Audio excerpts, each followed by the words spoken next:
Week 3 Sunday Night Football game. The Kansas City Chiefs at the Atlanta Falcons. Welcome back, or welcome to America's Sports. We got thoughts, we got props, we got the full preview with predictions at the end, so let's get into it. We're on a pretty hot streak. We'd be fools if we didn't talk about it. On these primetime games, I'm 5-0 straight up, 3-2 against the spread, and 4-1 against the over-under. The 2-0 Kansas City Chiefs travel on the road for the first time this year, and it'll be at Atlanta to take on the Falcons, who are 1-1, who lost their first home game. The Falcons are a home underdog, as Kansas City is -3 with an over-under sitting at 46.5. Alright, let's get right into the numbers for the teams. When it comes to Patrick Mahomes versus Kirk Cousins, they've only played one time. Luckily for us, though, that one time was last year when Cousins was obviously playing for Minnesota. It was a close game. Cousins and Mahomes both played well, but the Chiefs ended up winning. Through 2 games, the Chiefs have played the Ravens and they've played the Bengals, who they're both 0-2, but I think we all know they're better teams than that.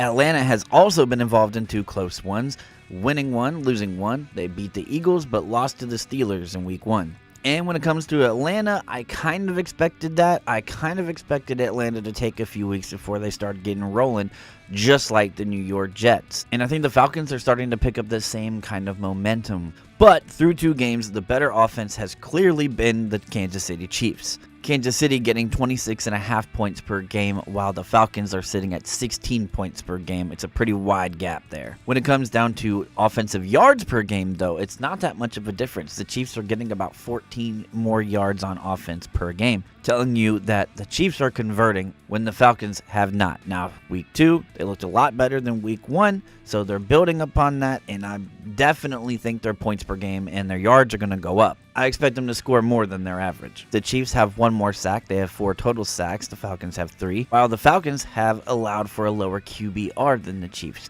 However, the Chiefs have played against Lamar and Burrow, so the quarterback ratings are probably going to be high when you play those guys. The Chiefs are 31st in passing yards allowed per game. But again, they played against Burrow and Lamar. With that said, the Chiefs have been better at stopping the run. The Falcons are 27th in rush yards allowed per game.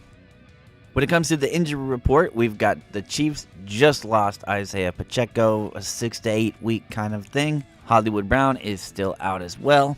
So is running back Clyde Edwards-Helaire. So they had to go and pick up a running back, and they ended up getting Kareem Hunt. Great. So yeah, I think the Chiefs could take a little bit of a hit here in the rush game. I think it is going to take a week or 2 to adjust, especially with Kareem Hunt not playing in Sunday Night Football. The rest of the starting roster at least looks pretty solid. They'll be looking for Carson Steele to run the ball and Samaje Perine. As for the Falcons just lost their backup linebacker in Nate Landman, and their fullback Burns is also not going to be playing in this one, but the rest of the starting lineup looks good. So for the most part, for a football team headed into week 3, it's pretty healthy. However, with that said, let's shift into props. Running back Bijan Robinson is the only one with negative odds for an anytime touchdown. Many people think that he's due, and I would agree that he is due, but if you were going to go specific and talk about a rushing touchdown, that's one that I would kind of stay away from. Keep in mind, he only had 4 rushing touchdowns last year, and he didn't get his first rushing touchdown until October 29th. That's week 8 of last year. In the passing props, Kirk Cousins over-under is at 232.5 for passing yards. Patrick Mahomes is at 266.5. You know, with the injury to Pacheco, I kind of like Mahomes' over, although I'm not confident enough to say that I'm definitely going with the over on that. As for rushing props, Bijan Robinson's over-under is sitting at 72.5 yards, Carson Steele at 44.5, Perine at 16.5. But the one I'd be kind of comfortable with is Patrick Mahomes over 18.5. I do think he's going to run it a little bit. And when we look at receiving props, I'm in on Darnell Mooney. I do think Cousins likes to use him, and I think he's gonna. Over 34.5, I really like that. With that said, I kind of like the under on Drake London, 62.5. For Kelce, this is probably as low as we've seen him, and I would say Travis Kelce is more due than anyone in this game, especially when it comes to a touchdown. But I do think Kelce is due here.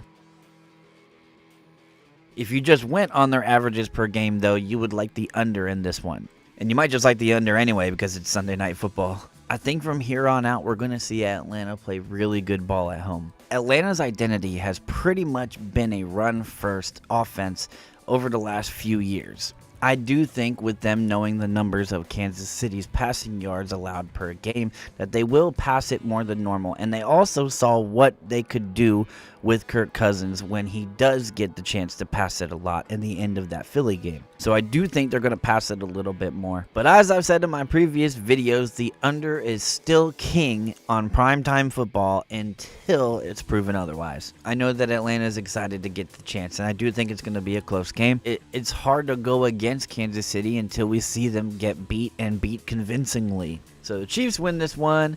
24-20 is my official prediction score, and I'm going with the under and the Chiefs to cover. I gotta give a big shout out to you too, dude. I appreciate you for watching this video. Make sure to like and comment and all that YouTube shit. But that's it for me, guys. You'll catch me in the next one.